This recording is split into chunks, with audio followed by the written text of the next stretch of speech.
4.9 million visas are going to expire between September 2024 and how will we know how many of those actually wind up leaving? You ensure that a person whose visa has expired will leave.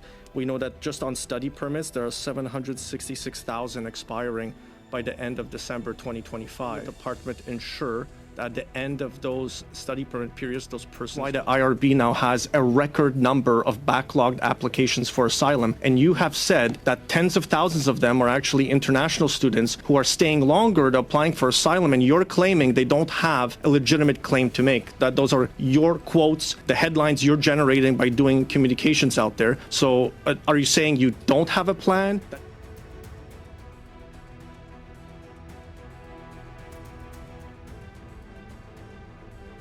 Hello, everyone. Welcome back to Immigrate with Vanshika.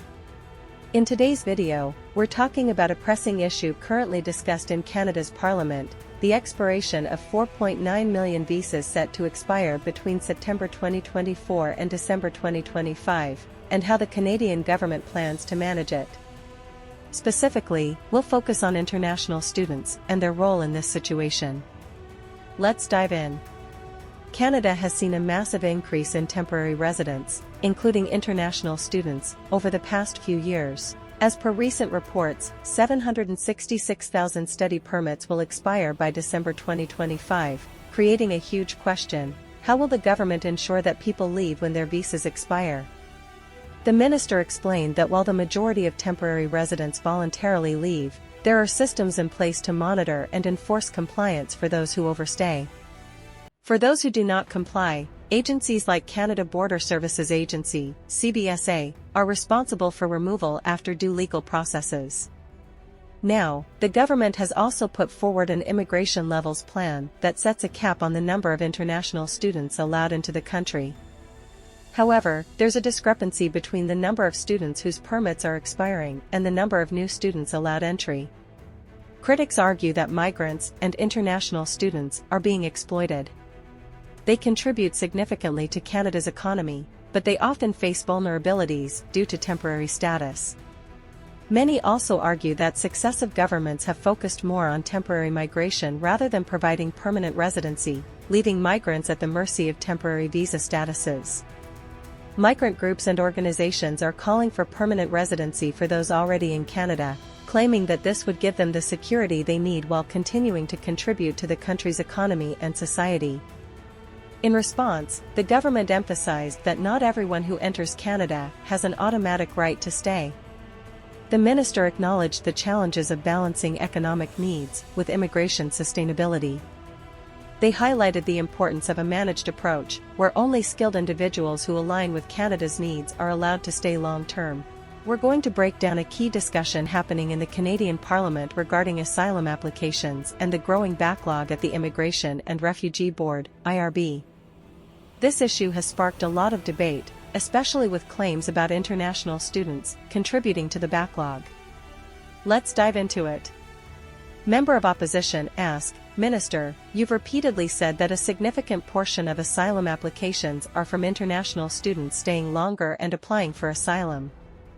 You've also suggested that many of these claims are not legitimate. Are you saying the increasing IRB backlog is part of your plan, or is this just a result of poor management?"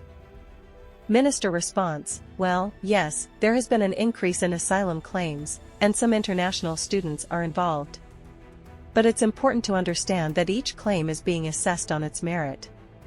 The backlog is a result of several factors, not just this trend, and we are taking steps to address it." Member of Opposition asked, "Minister, the backlog at the IRB is at a record high.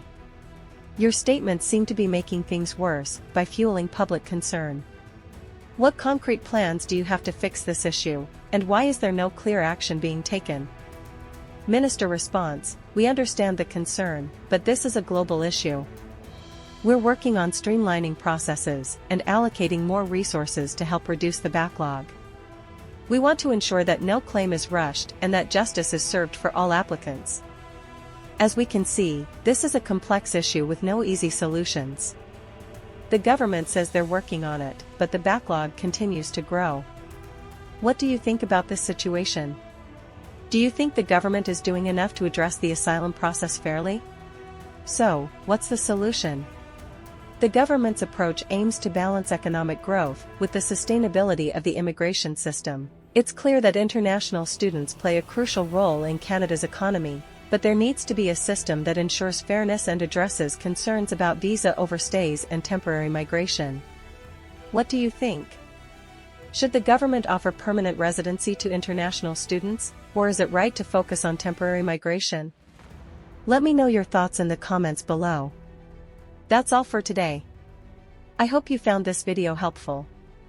Don't forget to like, subscribe, and turn on notifications to stay updated on all things immigration. Thanks for watching, and I'll see you in the next one.